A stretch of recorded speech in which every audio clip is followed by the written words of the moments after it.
if John steals his parents' VHS machine and brings it over to my house, we could put two VHS machines together, and then we would play our shots and record them onto the other. So we just did like tape to tape editing. And then when we had the edit, we would put that in the first machine and put a new blank tape. And now as we're transferring the whole thing, we had to add the music and any dialogue with microphone. So in the path of copying tape to tape, I had a record player, two microphones, and all my friends, and we're all like taking turns like, oh yeah, you punched me. And there's a guy with like one of my mom's couch pillows, and we're like hitting the couch pillow.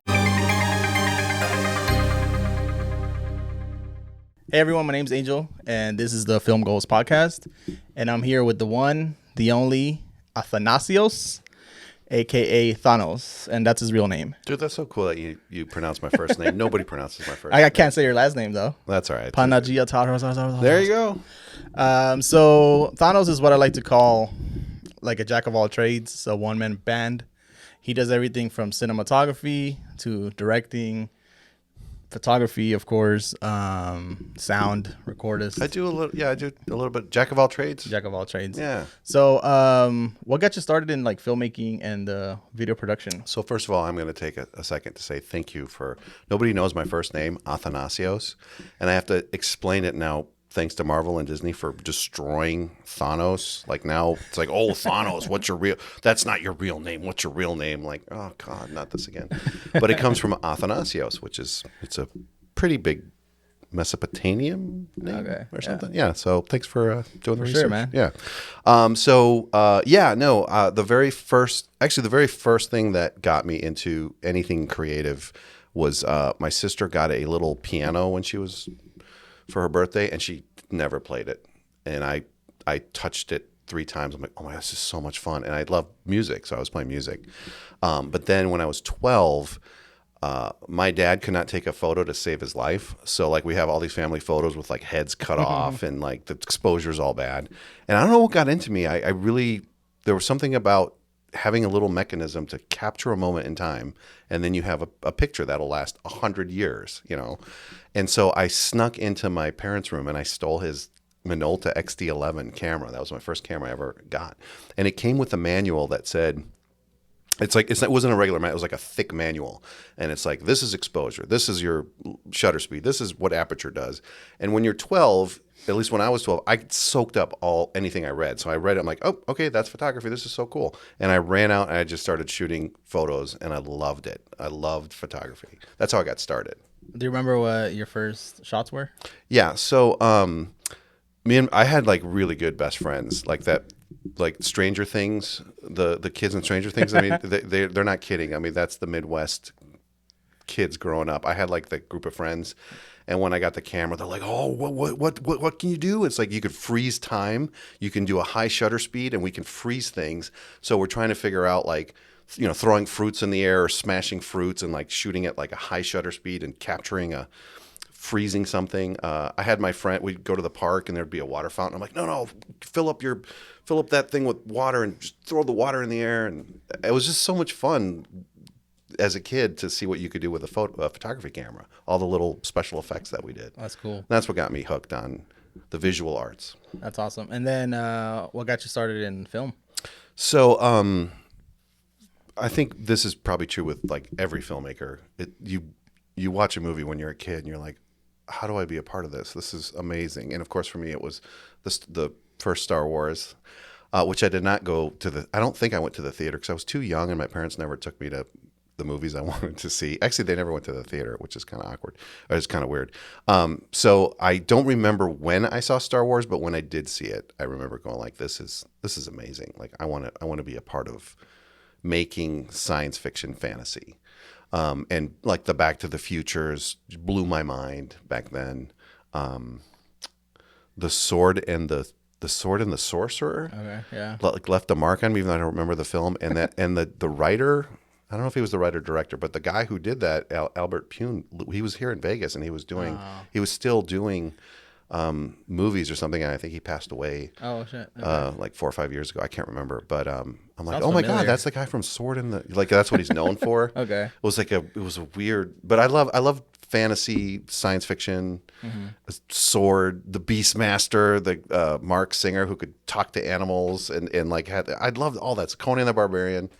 That was like my world, and I'm like, I want to be a part of this. I want to be able to make fantasy, science fiction and fun films. That's what Do you I wanted. remember what was the first thing you shot? The first short or anything like that? So unfortunately, when I was growing up, when we were teenagers, the state-of-the-art technology was a VHS camcorder, and we all like pooled our money together. We got a VHS camera, and we would shoot action movies on VHS.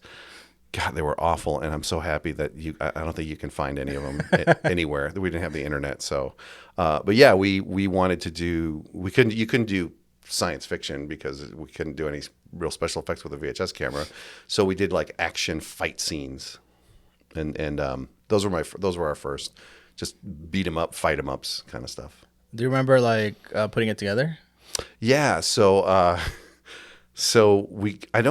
I don't remember whose idea it was, but we came up with the idea of like, hey, if John steals his parents' VHS machine and brings it over to my house, we could put 2 VHS machines together, and then we would play our shots and record them onto the other. So we just did like tape to tape editing.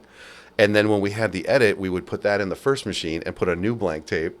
And now as we're transferring the whole thing, we had to add the music and any dialogue with microphones. So in the path of copying tape to tape, I had a record player, 2 microphones, and all my friends, and we're all like taking turns like, oh yeah, you punch me. And there's a guy with like one of my mom's couch pillows, and we're like hitting the couch pillow. And then my friend's on the record player holding the needle. So what are you recording to? Well, it was just tape. It was VHS to VHS tape. Yeah. So you could put the mics in the VCR? So how did I do it? I think we had a little mixer, like a little cheap. We had a store called Radio Shack. Radio Shack. When I was a kid. So we had like a mixer, and so we plug in the you could figure it out. And so it's like, hey, bring up the music, and we could do the music, and we would look at the grooves in the record and be like, no, from that record, if you play track 3, that song will fit our fight scene. And so there's like one of my friends had the needle and just waiting, and as we're copying the scene, we're like. And he's like, oh, and he plays the needle, and then we're doing the dialogue. It was so ridiculous. It was like, so much fun. It was all like you got, and then if we screwed it up, we rewound the tapes. Like, let's do it again. It's like the fun stuff you do before the internet. Yeah. Oh God, yeah. Sounds so fun though. It was insane. Yeah, we had a good time, and back then, and then we would show our films to ourselves and like our family and stuff, and it was ridiculous. Now my parents, and I'm gonna call them out because they're never gonna watch this. My parents never watched anything I did. They didn't care. They're like, he's just a weird kid. He's making movies. He's gonna be an engineer. He's gonna be a lawyer or an engineer. He's not gonna be a filmmaker. Blah, idiot. And so they never watched anything. So we would take our films to my friends' house, and then we'd watch it.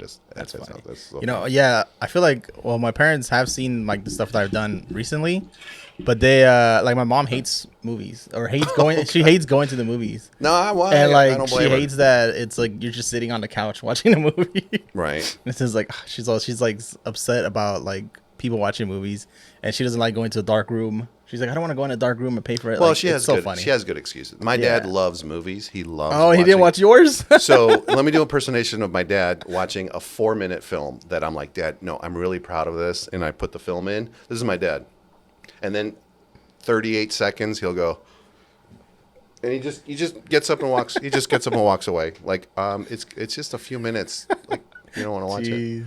That's hilarious. Yeah. So then, daddy issues. So it seems like you were self-taught. Did you go to film school when you got older? So I've had a lot of luck. And at the time, I used to complain about everything. Like, oh, look what happened to me. Oh, I dropped out of school. Oh, I failed out of school. But everything that happened for a reason, and I realized how lucky I was.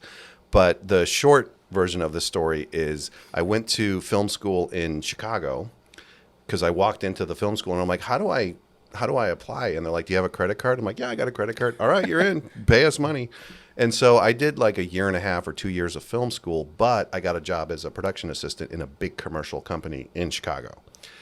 And that's where I learned. That's where you learn. Mm-hmm. The teachers, like, he's teaching you a theory of like, oh, this is probably what happens in the real world, and it was nothing like what happens in the real world. They're not out there. You know, and I'm like 20 years old, and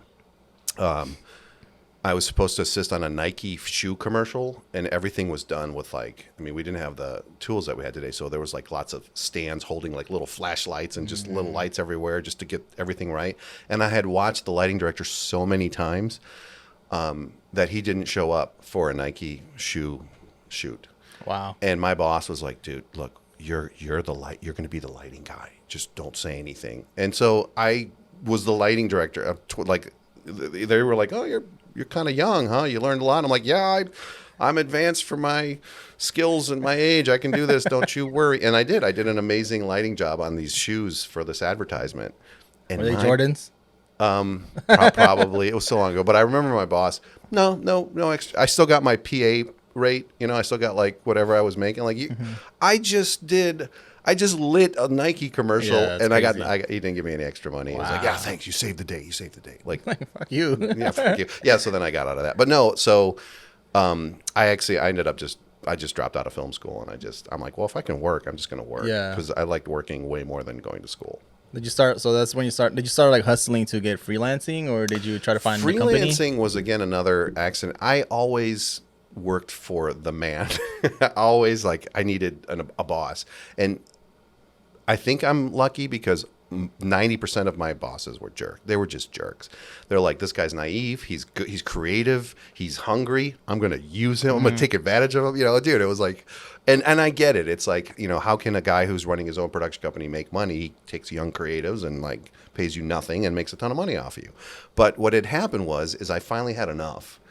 And I told my boss here in Vegas, I worked for a production house, and I told him, like, look, I can't do this anymore. Like, I finally stood up for myself, like, later in life. And I believe everybody, if you feel like standing up for yourself, just do it, because it's great. And I said, I'm going to give you 30 days, because I know that once I leave, you're screwed. I'll give you 30 days to whoever you need to. I'll train the new guy, but I'm gonna go work at McDonald's. I'm gonna go flip burgers. I'm done with this business. Yeah. And my snarky ass boss goes, well, you know, if you want to leave so bad, go. You're fired. Get out. I'm like, okay. I was just, oh, fine. I'll go flip burgers now.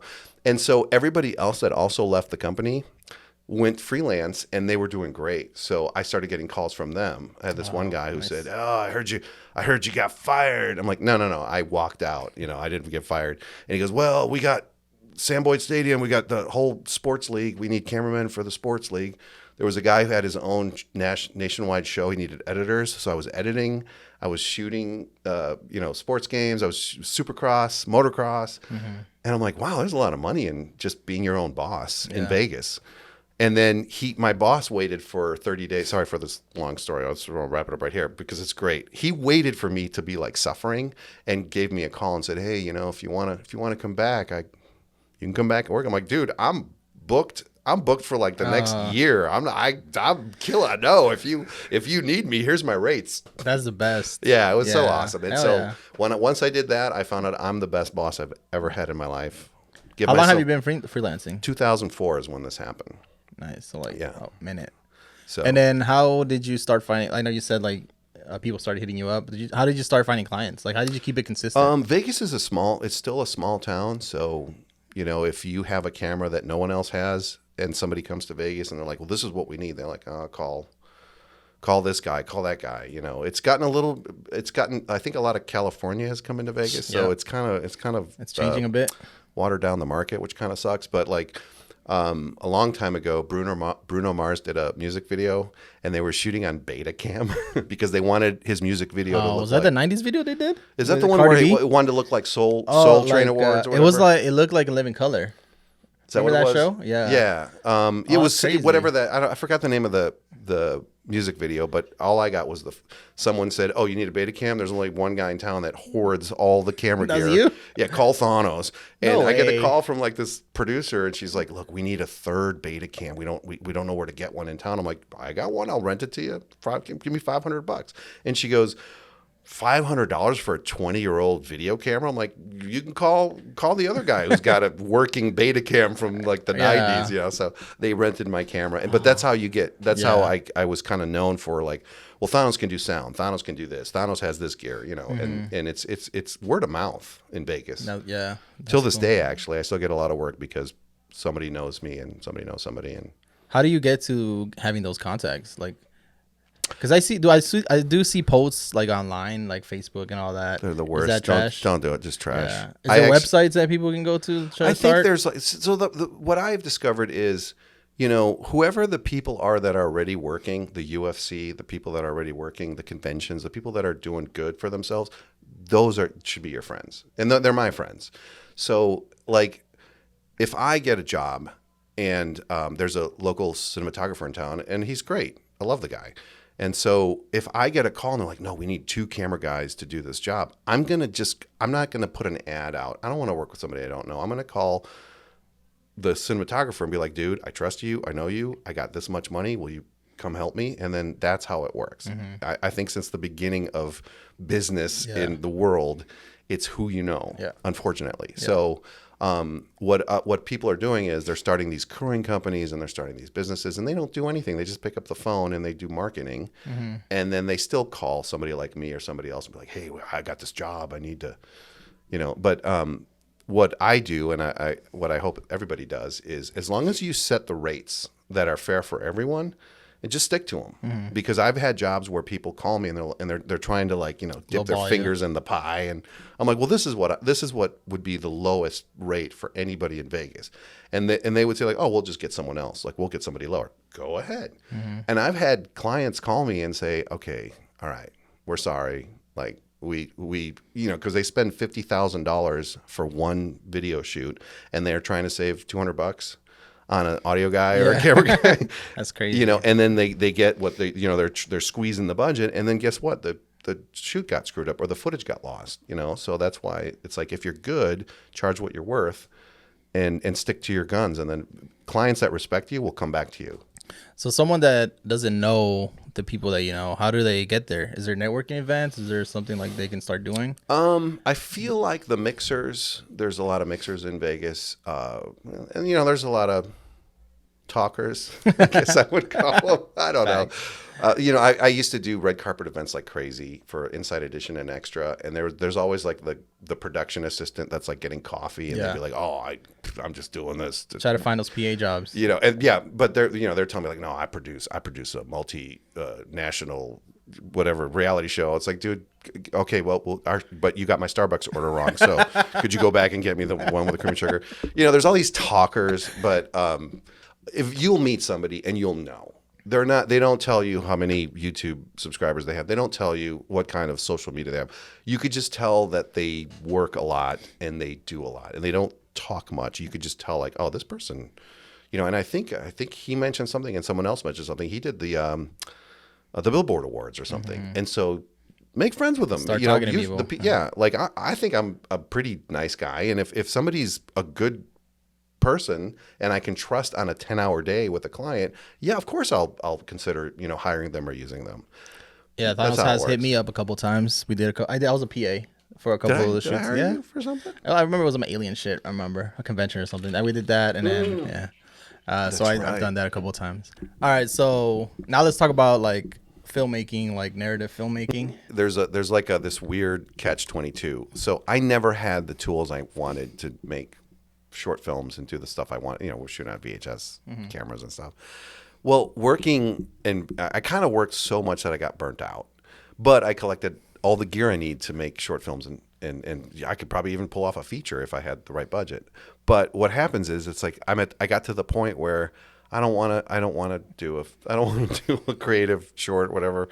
And it sucks because it's like I kind of got burnt out, and I need to kind of dial it back and figure out how I can, because I just want to do one feature and say that's my feature. But in the meantime, I have friends that are like, look, I'm going to do a short film. You don't need to invest a lot. I just need you to do this or do that or do that. And that's where I'm at right now, where it's like, you know what? I believe in your project. I'm going to help out.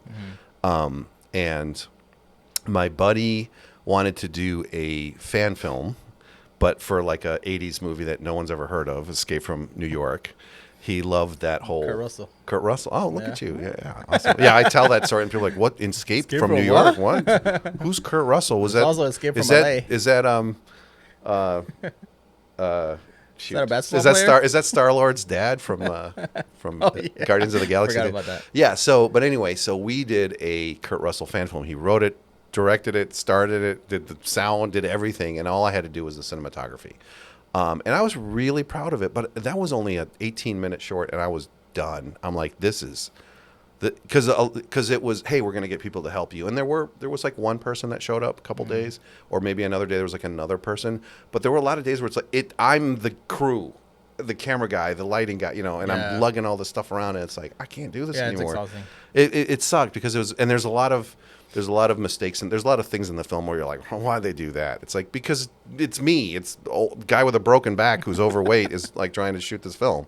But I'm really proud of the way it looks. It's called Escape from Las Vegas. Escape from Las Vegas. Yeah, it's on YouTube. Yeah. And it was just fun. And then I got another friend, Michael Keane, Manatee Films, and he loves horror. And this is how I lose friends. I'm not a horror film fan. I'm just not. I always want the good guy to win. And the horror films are like, no, we want the killer to kill everybody. Everybody dies. Except for sci-fi horror, like Aliens. I love sci-fi horror. I love that stuff. But so Michael Keane loves like really out there horror. Like I wouldn't, like if I had somebody that I wanted to impress on a date or something, I wouldn't take her to see a Michael Keane film because they're so weird. Sorry, Michael. But he's talented, very talented. So he did a Christmas horror. It was very short, and he asked me to be the DP on it, and I had a great time. But Michael's under 35, so it's like, hey, I want to shoot on Betacam. I still had a Betacam camera. Like, all right, we'll shoot on Betacam. One of his features he shot it all on VHS. And it looks like ass. But it's like, okay, you did it. You shot on VHS. Can we shoot on 4K now? Because you can get a 4K camera anywhere. I'm sick of this. I lived this. I lived the VHS. I lived the film days. It's like, let's shoot with a 4K camera. Make it easier. Yeah, make it easier. And then you could be more creative on other stuff. Other things, but no, he did two turtle doves. I'm not sure where that ended up, but that was a lot of fun. It was horror. Yeah. Oh, and an amazing, talented, lovely woman, Lizette Hunter, which you know. I was going to get there. Oh, I'm sorry. No, you're good. Go ahead. Go ahead and lead me into it. No, I like your intro. Okay. So, so it's funny because like after my friend's film and then during the Michael Keane, the Manatee Films, I get tired. Dude, I'm old. I get tired. I'm like, I don't want to do any more of this. And then Lizette's like, hey, I'm going to do my first short microfilm. It's going to be super short. And I'm like, okay. She was super nice about it. Like, all I need is a sound guy for one day, one location. And I'm like, okay, all right, I can do that. The DP, something happened. The director of photography they kept rescheduling. And it looked like he wasn't going to shoot it. So then she comes back. She goes, all right, well, I don't want to ask you, but do you want to be director of photography? I'm like, well, to be honest, it gives me a creative challenge. So I got to be director of photography for Lizette's film. And it was a one day, one location. And does everybody know who the director, co-director, producer, this guy right here? What up? And and that's when I got to work with you. And it was so much fun. It was fun, man. It was short and easy. And I knew I think we already had talked and hung out before that. So I already knew you were retired. So I was like, I need to get him out of retirement because I really liked your cinematography. Thanks, I appreciate and your lighting. And then I was like, yeah. And then I don't know if I suggested to Lizette to ask you or if she just asked. No, you probably did. Me and Lizette directed Breathe. That's the short film. Breathe. And it won. It won a bunch of awards. Yeah. It got selected for a bunch of festivals, and it's a good emotional, personal film. Yeah. And I think it wasn't a hard shoot. I don't know. No, it wasn't. It's just that I can't. I don't know how these people go out and they're like, oh, we're gonna do 16, 12 to 15 hour days in a row. Yeah. It's like, how do you do your laundry? How do you pay your bills? I can't. I can't do that anymore. Yeah. Which sucks because unfortunately there's a big sacrifice to making a film. Yeah. Especially if you're invested in and you love it. It's like it's a big sacrifice. But now you got to convince all your friends to also do that sacrifice, which is hard. And they got to be as passionate and as invested as you are. Right. For it to work. But so I have limited, like if you ask me something, dude, I'm there. Alberto that. Triana with Byer Films. Byer If Films. he asked me for something, which is funny. Another because amazing cinematographer. He's a super amazing. Vegas is kind of very select with like what we have going on. And I love his work. What's so funny about Alberto, it's like I see his work. I'm like, God, he's got it. He's got something. So I'm like, Alberto, I don't ever offer my services, but if you need help, I could I help out? And he's like, oh, I got enough crew, Thanos. Thanks anyway. I'm like, what? Like, talk to anyone else in Vegas. Like, Thanos doesn't come out of retirement for nothing. He offered to help your film, but that's okay. He's got a big crew. He has people he can, and that's what you need. People you can depend on that show up, and he does amazing stuff. Yeah. And you do a lot of so for my other short film, when I hit you up again for 14 days, I wanted you to act because I've seen your Byer films. Dude. So talk a little bit about your Byer films, because those are funny, and like people, I'm sure people will love them. Like, yeah, if you they're do just any, like super short and funny. If you do any links or anything, I mean, there's definitely a couple of them that are just, they're just so fantastic. But the Byer films are two twin brothers that are amazing. They're like the cinematographer, his look and style. Like, people always ask him, like, well, how'd you do this? What do you use? And he uses an old Sony camera, like the FS700, like an old camera, old lenses. I think one of his lenses was from a projector. His lights are like, I call them the Widowmaker lights. Like, the cords are all like falling apart. There's like, you'll see sparks come out of the cords. The stands don't hold anything together. The microphone is the cheapest microphone you could possibly find. But somehow he knows how to put this style together and make these amazing cinematic looks. And they're very reclusive. Do I need to Google that word? Exclusive, reclusive. Yeah. So everybody's always like, "Oh, I want to be in your films," and they're like, "I'm busy. I can't talk." So I don't know how I ended up in their little ring, but they asked me to like come do acting, and I'm one of those people that loves acting, but I also don't take acting gigs because I just know I'm not very good at it, and I'm still camera shy. You can't, like, this is cool, right? We're doing a podcast. You can't put me in a green screen room with like 30 people and like the first AD with a clipboard, like, we're ready to go, everybody shush, it's Thanos' scene, go. And I'm like, oh God, everybody's staring at me. I'll freak out. But because the Byer films are so, it's just the two brothers and like whoever shows up, and it's so laid back. And a lot of the times they'll write a script and then they don't even follow it, and then they'll be like, Thanos, just walk into the room and say, what are you guys doing? And you do that 100 times. You do like 100 takes. God damn. And it's so much fun because that's crazy. 100 takes, and they're so short. They're like a couple minutes long. Yeah, it's weird. They have like this. They're like on this crazy other dimension. And then when they're done, I can't tell you how many times I've been over there, and I was so excited. And then at the end of the day, I'm like, what did we shoot? Like, this is garbage. And then he goes into the edit room, and it's like, oh, where did you get this stuff? Like, I don't, No, yeah, it was funny. And that's why I brought you in for 14 days, and you did a comedic role. And then for Behind Closed Doors, you did a dramatic role, kind of. Yeah, that was cool. I took that because it was a challenge, and I don't challenge myself much anymore. And I feel like everybody, if there's something that scares you, you should just dive right in. And I really think I could have done better. Thank you for giving me the opportunity, but it's like I could have done better. But no, you had to look down. You had shaved head at the time, and I mean, he plays a cop. It's hard. Acting is hard. But the Byer films, it was easy because it's like you're just goofing around, and it was perfect for me because if it's just a small role and I don't have to remember a lot and I don't have to try to act too difficultly, I'll do it. I like it, but at the same time, it's like I'm not gonna take like a lead role or something. Yeah, no, those are fun. All right, so to wrap it up, okay, what's the next for you in like your film making journey? Are you still trying to like hit that feature film, or are you I'm just taking like having fun? Huge break, unless, like I said, my friends are like, hey, you got that sound gear, could you help us out sound? Or I like actually being a DP. I like being the in charge of photography because I'm still very visual. But what I've been doing right now is I've been really pushing my photography because the satisfaction that I get out of photography, one, because I've loved it since I was 12, is that I can go out, I can come up with an idea with a model or, like collaborators. We can come up with an idea and we can do it. And we get one image. And you spend so much time, you get one image. And I can do that, and I'm happy about it. Mm-hmm. But with a film, it's like you need the actors to show up. You need the lighting person that's going to help you to show up. You know, people, Vegas is a little You're flaky. dependent on a lot of things. Yeah, and it's harder. So Yeah. unless you have a close-knit group of friends that you can count on, I don't necessarily want to do short films or like a feature film. But if my friends that I trust and love are going to do something, then of course I'm going to help them, you know, because, you know, that's I want to talk that's about what your it's about. photography, though. I'm glad you brought it up because okay. that shit's amazing. Like, I really like, and I've told you before, like, oh, if you were doing photos and you need someone to hold strobe.